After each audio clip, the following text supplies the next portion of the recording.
पन्हाळा तालुक्यातील कोडोलीतील एका दाम्पत्यामधील वादासंदर्भात कोल्हापूर जिल्हा आणि सत्र न्यायालयात आज सुनावणी होती। यावेळी न्यायालयात दोघे एकमेकांच्या समोर आल्यानंतर दोघांमध्ये जोरदार शाब्दिक वाद सुरू झाला। या वादात मध्यस्थी करत महिला वकिलांनी दोघांनाही शांत राहण्याचं आवाहन केलं। त्याचवेळी संतप्त झालेल्या पल्लवी पाटील या महिला पक्षकारानं अचानक महिला वकिलावर हल्ला करत त्यांना मारहाण करायला सुरुवात केली।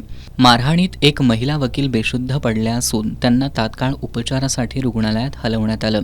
दरम्यान संतप्त झालेल्या पल्लवी पाटील हिनं आणखी एका महिला वकिलालाही जखमी केल्याची माहिती समोर येतेय। तसंच या झटापटी दरम्यान मध्यस्थी करण्यासाठी पुढे आलेल्या एका महिला पोलीस कॉन्स्टेबललाही ढकलाढकली झाल्याचं समजतंय। या घटनेनंतर जिल्हा आणि सत्र न्यायालयातील सर्व वकील संतप्त झाले।